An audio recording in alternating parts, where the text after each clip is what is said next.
Антигороскоп для всех знаков зодиака. Овен. Агрессивен до чрезвычайности, воинственный и жестокий.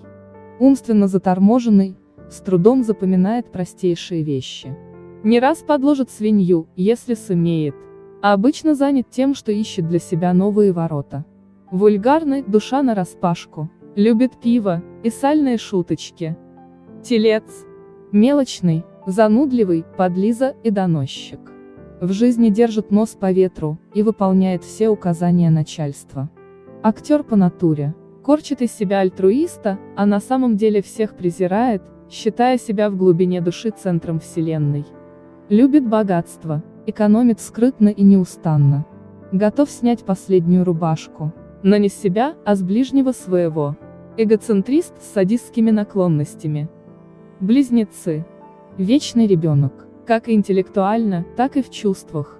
Взрослеть отказывается напрочь, и чаще всего паразитирует на ком-нибудь до глубокой старости. Единственное, что любит на самом деле, это поговорить, переливая из пустого в порожнее. Читает мало, но обо всем имеет свое мнение, которое правда меняет раз 10-12 в день. Рак. Неудачник по определению, консерватор и оппортунист, погруженный в самолюбование. Ничто не в состоянии изменить его убеждений.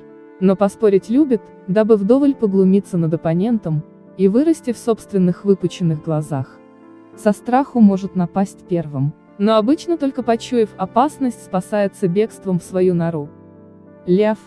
С подросткового возраста склонен к пьянству и вымогательству. В других делах очень ленив. В детстве вымогает деньги у родителей, затем у друзей и знакомых. Его гипертрофированная гордость и самолюбие могут отравить жизнь любому, а обжорство – разорить любой карман. При этом он никогда не толстеет. Любит, чтобы весь мир вращался вокруг него. Дева. Обычно имеет обаяние слона и ум кролика. Мелочная, скупая, занудливая и сварливая. Педантизм девы делает ее невыносимой как на работе, так и дома.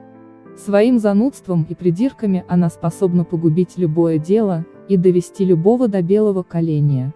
Никогда не импровизирует, составляя подробнейшие, скучнейшие планы действий для себя и для своих близких, невзирая на их протесты. Весы. Нужно быть настоящим неудачником, чтобы родиться под этим знаком.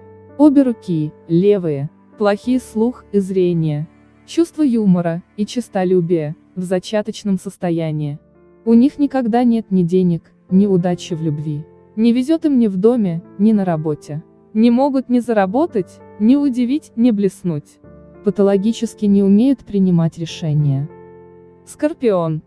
Очень опасен, даже на расстоянии. Изменяют, обманывают и интригуют. Из одного удовольствия уничтожать.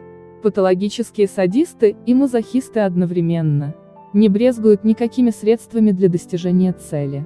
Не жалея сил и средств, создают о себе хорошее мнение, чтобы потом предательски ударить с тыла. Карьеру делают, идя по трупам. Если он сказал, что ценит твою дружбу, значит час назад написал на тебя донос начальству. Стрелец. Чаще всего выглядит радостным идиотом, и почти всегда таковым и является. Его кретинский оптимизм и напористость не остужает ничто, даже кирпич с крыши на голову. Поговорив с ним минут 5, хочется его быстро и болезненно прикончить. С самого детства любит навязывать, всем без исключения, свое общество и свои дурацкие идеи. Агрессивный оптимист. Козерог. Жесток, холоден и бездушен, как айсберг. В доме жандарм, на работе тиран. В тиранстве и подавлении других видит смысл своей жизни. Цепляется и придирается к мелочам. Начисто лишен чувства юмора. Бьет детей и терроризирует супруга или супругу.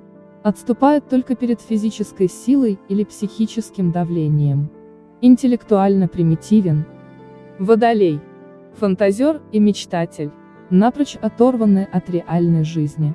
Никогда не отдает одолженных у него денег. Потому что, одолжив, тут же их тратит и про долг забывает. Постоянно нарушает свои обещания, не любит работать. Оговаривает и поливает грязью своих близких, всегда за их спиной. Рыбы. Жить не могут без обмана и подлостей.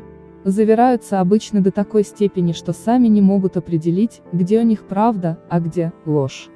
Рыбы противоречат сами себе, выкручиваются беспрерывно, но не имеют от этого никакой выгоды, поступая по принципу «искусство ради искусства». Кроме того, рыбы очень любят рыться в грязном белье других, корча из себя домашнего психоаналитика. И после этого подторговывать чужими тайнами и откровениями. Ставь лайк, подписывайся на канал.